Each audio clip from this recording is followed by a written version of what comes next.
Shalom, Bapak Ibu Saudara. Kita melanjutkan pelajaran kita studi kristalisasi Injil Lukas. Kali ini kita akan pelajari tema yang kita angkat ini adalah kemanusiaan Yesus sebagai anak Yahudi, ya. Yang pasal 2 ini, ya, baik kelahirannya maupun ketika dia diserahkan kepada Tuhan, ya, dan juga pada waktu Yesus umur 12 tahun. Jadi ini Yesus umur 12 tahun ini hanya Lukas yang mencatat, ya. Matius, Markus, Yohanes tidak mencatatnya. Jadi mari dulu kita melihat dulu keempat Injil ini, ya. Kalau Matius ini menampilkan Yesus sebagai raja, ya. Dia menawarkan Injil Matius ini diperuntukkan kepada orang Yahudi. Yesus ditampilkan sebagai raja, tawarkan kepada bangsa Yahudi, Mesias, ya. Kemudian Markus, Yesus ditampilkan sebagai hamba, ya. Makanya ada istilah di dalam Injil Markus tadi kita pelajari itu dengan segera seperti itu, ya, orang hamba. Kemudian Lukas menggambarkan Yesus sebagai seorang manusia. Maka di sini ada tertulis Yesus makin bertambah besar, bertambah hikmatnya, ya, makin dikasih oleh Allah dan manusia. Di sini juga ayat 40, anak itu bertambah besar dan menjadi kuat, ya, ada pertumbuhan. Ini bicara memang Yesus sebagai ditampilkan sebagai manusia, ya. Kemudian Yohanes menampilkan Yesus sebagai Son of God, ya, putra Elohim.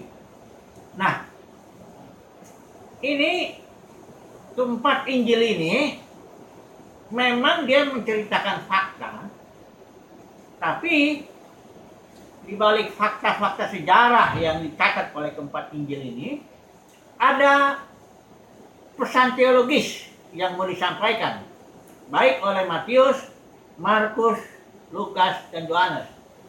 Jadi mereka ini bukan hanya sejarawan kayak begitu, ya.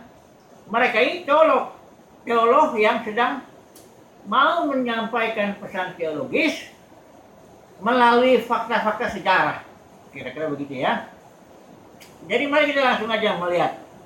Ada 3 bagian yang kita akan bahas kali ini. Tema kita kemanusiaan Yesus sebagai anak Yahudi, ya. Kita akan lihat nanti kelahirannya, kita akan lihat bagaimana dia diserahkan pada Tuhan memenuhi tuntutan hukum Taurat, dan nanti mari kita melihat juga dia ketika berusia 12 tahun. Mari kita melihat dulu kelahirannya, ya. Ini kelahirannya, ya, kita menyinggung sedikit lah mengenai Natal, karena udah banyak orang tahu bahwa kelahirannya ini bukan di bulan Desember, ya. Karena bulan Desember itu di daerah Palestina itu sedang musim dingin, nggak mungkin ada gembala-gembala di sana. Jadi kita tahu juga, udah banyak lah yang tahu Natal ini sebenarnya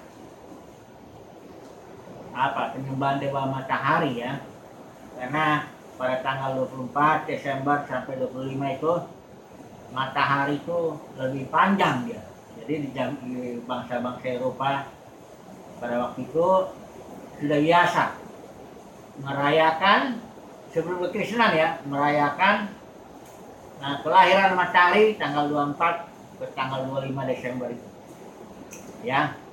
Dan memang juga di Alkitab ini tidak ada disuruh rayakan kelahiran Tuhan, ya.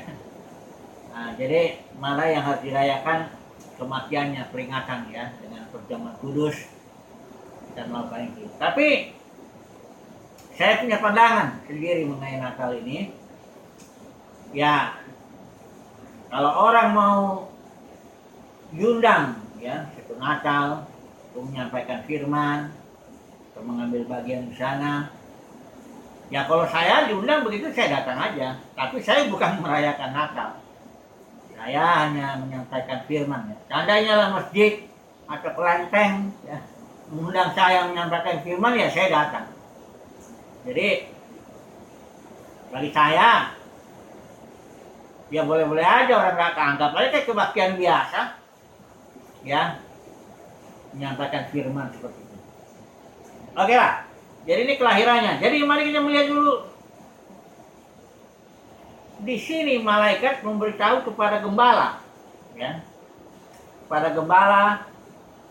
Ya kita tahu di Palestina itu pekerjaan gembala ini bukan pekerjaan yang terhormat lah ya. Ini gembala-gembala ini biasanya orang-orang sederhana, ya, tidak berpendidikan. Tapi di sini malaikat dari surga itu turun dia memberitahu kepada para gembala. Mari kita lihat pasal 2 ini, ayat yang ke-10.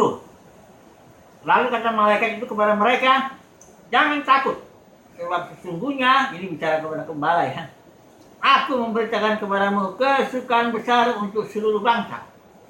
Jadi pewahyuan kesukaan besar untuk seluruh bangsa itu disampaikan kepada para gembala yang katakanlah orang sederhana ya, orang yang tidak tidak berpendidikan begitu ya. Ayat 14-nya dikatakan di sini, kemuliaan bagi Allah di tempat yang maha tinggi dan damai sejahtera di bumi di antara manusia yang berkenan kepadanya. Kita lihat di sini bahwa Bapa itu berkenan menyatakannya kepada manusia di bumi itu kepada para gembala. Jadi mari kita bandingkan dulu sedikit ya kenyataan ini dengan Lukas 6 ayat 20 ya. Nampaknya Injil Lukas ini punya perhatian khusus ya kepada orang-orang sederhana, bahkan orang miskin. Mari kita lihat dulu ya. Lukas 6 ayat 20. Ini begini. Lalu Yesus memandang murid-muridnya dan berkata, berbahagialah hai kamu yang miskin. Enggak dibilang miskin dalam roh ya kalau di Injil Matius. Tempat-tempat lain lah miskin dalam roh. Ini kalau Lukas enggak. Berbahagialah hai kamu yang miskin, karena kamulah yang mempunyai kerajaan Allah. Dikatakan lagi di sini, berbahagialah kamu yang sekarang ini lapar. Bukan lapar akan roh, lapar akan firman, enggak. Lapar, ya, jasmaninya lapar. Gila ini, berbahagialah hai kamu yang sekarang ini menangis. Ya. Jadi memang kelihatannya Lukas mau menampilkan kemanusiaan Yesus, tapi juga menampilkan perkenanan Bapa. Bahwa Bapa ternyata berkenan kepada orang-orang yang kecil. Mari kita lihat dulu sebentar, bandingkan ya. Lukas pasal 10. Ya, Lukas pasal 10 ayat yang ke-21. Katakan di sini begini. Ayat 21, pada waktu itu juga bergembiralah Yesus dalam Roh Kudus dan berkata, aku bersyukur kepadamu Bapa, Tuhan langit dan bumi, karena semuanya itu engkau sembunyikan bagi orang bijak dan orang pandai, tetapi engkau nyatakan kepada orang kecil. Ini ya Bapak, itulah yang berkenan kepadamu ya.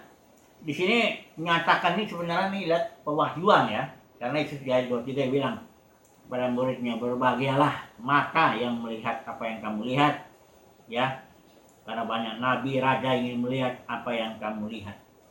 Suatu pewahyuan ya.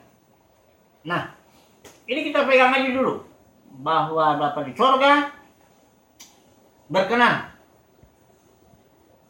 menyatakan ya, mewahyukan kepada orang-orang miskin yang menangis ya, yang lapar ya, yang tidak berpendidikan.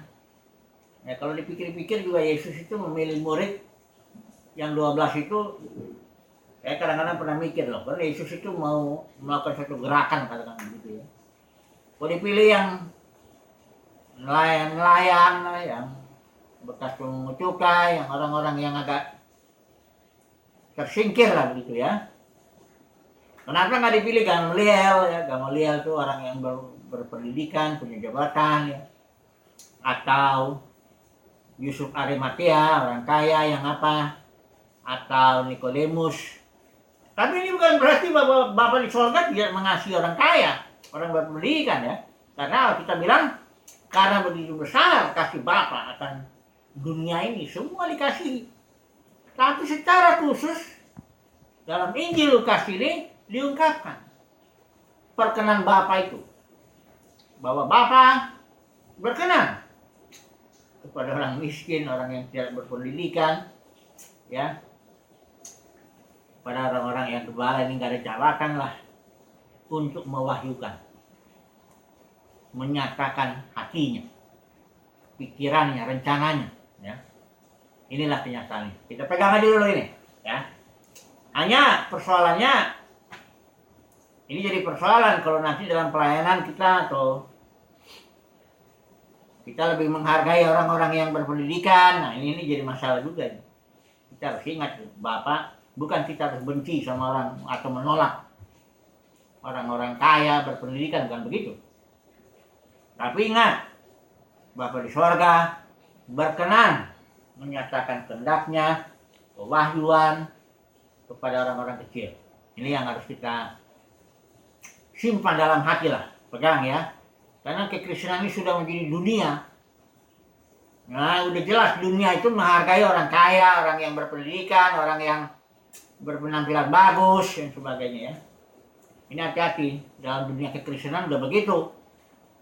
Kita harus jaga hati kita, ya. Tetap ingat bahwa Bapa di sorga berkenan menyatakannya kepada orang kecil. Ini poin pertama ya, mengenai kelahirannya. Yang kedua, kita melihat bahwa Yesus diserahkan, ya, sesuai tuntutan hukum Taurat, ya, ketika dia genap 8 hari disunat, ya. Karena Yesus itu sebagai anak Yahudi, dia harus mengikuti aturan hukum Taurat, ya. Sebagai manusia Yahudi, dia harus mentaati hukum Taurat. Karena Yesus datang bukan mau merombak hukum Taurat. Ini satu bagian lain, satu iota itu kayak koma begitu. Tidak akan ditiadakan dalam hukum Taurat sampai semuanya digenapi. Jadi Yesus datang untuk menggenapi. Nah, setelah bagaimana caranya dia menggenapi? Nah ini dia, ya. Dia menggenapi dengan mati bangkitnya ke surga dan menjadi roh pemberi hidup, life giving spirit. Nah kita yang sudah percaya kepada Yesus, kita sekarang nggak di bawah hukum Taurat lagi, tapi di bawah hukum roh pemberi hidup. Ini yang harus kita pahami ini. Karena keselamatan itu adalah pribadi, ya. Mari kita melihat dulu ucapan Simeon. Ini waktu dia diserahkan ini, ya. Dan disunat ini ada seorang yang namanya Simeon. Dia Simeon ini bilang begini. Dia dijanjikan bahwa dia nggak akan mati sebelum melihat Mesias. Dia bilang begini, pasal 2 ayat yang ke 29 kita baca. Sekarang Tuhan, biarkanlah hamba-Mu ini pergi dalam damai sejahtera sesuai dengan firman-Mu. Sebab mataku telah melihat keselamatan. Jadi mata Simeon melihat Yesus dia. Tapi Simeon bernubuat, dia bilang mataku melihat keselamatan. Jadi keselamatan itu adalah pribadi. Ya. Ini yang harus kita pahami baik-baik. Saudara dan saya ingin selamat, harus ketemu dengan pribadi itu. Dipilih oleh pribadi itu. Itu jalan keselamatan ya pribadi. Nanti keselamatan sendiri adalah Bapa, pribadi juga. Tidak ada hukum-hukum, aturan-aturan, tidak ada lagi. Udah sudah digenapi nih hukum Taurat oleh Yesus, oleh pribadi Yesus itu. Dan kita sekarang bertemu dengan pribadi. Diatur oleh pribadi yang dalam roh kita, batin kita ini, yaitu hukum roh pemberi hidup. Ya saudara, keselamatan ini soal pribadi kita ini. Bagaimana kita menuruti ini? Hukum roh pemberi hidup, Kristus dalam batin, ya. Ini cukup keselamatan. Jangan lagi tambah-tambah harus begini, harus begitu. Harus ketemu di gedung gereja, harus bikin perpuluhan, harus begini. Keselamatan itu pribadi dan itu ada dalam batin kita. Dan itu memang harus bertumbuh, itu ada. Kristus dalam batin kita bertumbuh. Tapi keselamatan itu jangan ditambah-tambah lagi. Ya. Kalau ada perjalanan, kalau mau selamat tuh harus begini, begitu, bagaimana begini. Ini udah gak benar. Keselamatan adalah pribadi, dan pribadi itu ada dalam batin kita. Dialah Kristus. Christ in you, the hope of glory. Itu dia. Jangan tambah-tambah lagi. Ya. Kristus dalam batin cukup. Ya. Pengurapan di dalam batin cukup. Ini persoalannya saya mau bandingkan dulu ya. Kalau saudara ada dalam gereja, maka Kristus dalam batin cukup. Pengurapan dalam batin cukup. Tapi kalau saudara dan saya, atau saudara lah ya, karena saya ini 20 tahun keluar dari denominasi, ya. Jadi kalau saudara ada dalam denominasi, nggak cukup Kristus dalam batin itu. Saudara masih harus lagi datang ke gedung, bayar perpuluhan, ikutin aturan-aturan organisasi, ikut ini, nggak cukup Kristus dalam roh, nggak cukup. Kalau saudara dalam denominasi, karena hanya denominasi yang merasa nggak cukup Kristus dalam roh itu. Karena denominasi itu butuh gedung, butuh biaya, pendetanya butuh dikasih makan.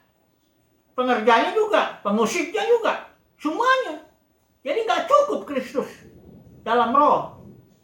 Christ in you nggak cukup. Nah, caranya gimana? Ya jangan mau coba-coba rubah organisasi itu, biarkan aja. Saudara harus keluar dari situ. Kalau memang saudara tahu keselamatan adalah pribadi, dan pribadi itu ada dalam batin, dan pribadi cukup. Tak perlu tambah aturan ini, aturan itu. Bagaimana begini? Enggak, ikutin aja hukum roh pemberi hidup itu. Maka kita bertumbuh dalam keselamatan. Karena keselamatan pribadi, bukan ikut aturan. Begini, bagaimana, begini. Banyak aturan itu. Dalam denominasi banyak sekali.